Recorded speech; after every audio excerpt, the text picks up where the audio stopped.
राम राम दोस्तों, जय श्री राम। श्री कृष्ण जी द्वारा करवा चौथ की कथा। धार्मिक ग्रंथों के अनुसार एक बार पांडवों की पत्नी द्रौपदी अत्यंत चिंता में थी।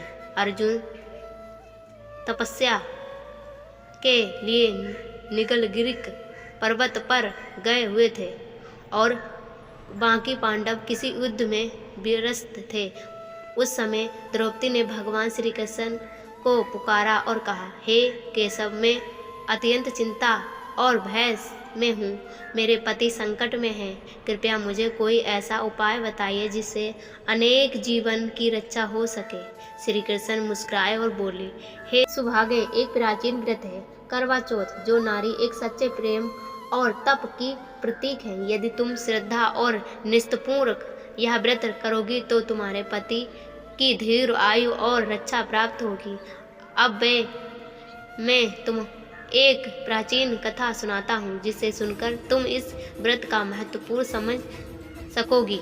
करवा और यमराज की कथा है। बहुत समय पहले की बात है। एक नगर में करवा नाम का एक पतिव्रत स्त्री रहती थी। वह अपने पति के सत्य प्रेम करती थी और परम भक्त थी। एक दिन उसका पति नदी में स्नान कर रहा था कि तभी एक मगरमच्छ ने उसे पकड़ लिया। वह चिल्लाता, बचाओ बचाओ। करवा दौड़ी आई। उसने देखा कि मगरमच्छ उसके पति को खींच रहा है।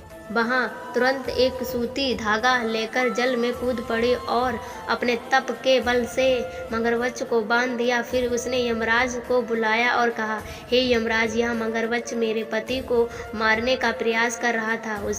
इसे आप नरक भेजिए। यमराज ने कहा, हे सती, इसका जीवन अभी शेष है, मैं इसे नहीं मार सकता। करवा ने उत्तर दिया, यदि आपने इसे नहीं मारा तो मैं अपने तप से आपके लोक को नष्ट कर दूंगी। यमराज भयभीत हो गए। उन्होंने मगरमच्छ को यमलोक भेजा और करवा के पति को जीवन दान। श्री कृष्ण बोले, हे द्रौपदी, देखो, करवा जैसी सती स्त्री ने अपने पति की रक्षा अपने संकल्प, भक्ति और प्रेम से की।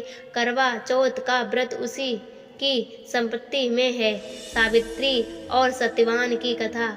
फिर श्री कृष्ण ने दूसरी कथा सुनाई, जो व्रत के महत्वपूर्ण को यह गहरा करती है। सावित्री नाम की एक स्त्री थी जिसने सत्यवान नामक राजकुमार से विवाह किया था। जब यमराज सत्यवान का प्राण हर। दोस्तों, कहानी कैसी लगी कमेंट बताना दोस्तों। राधे राधे।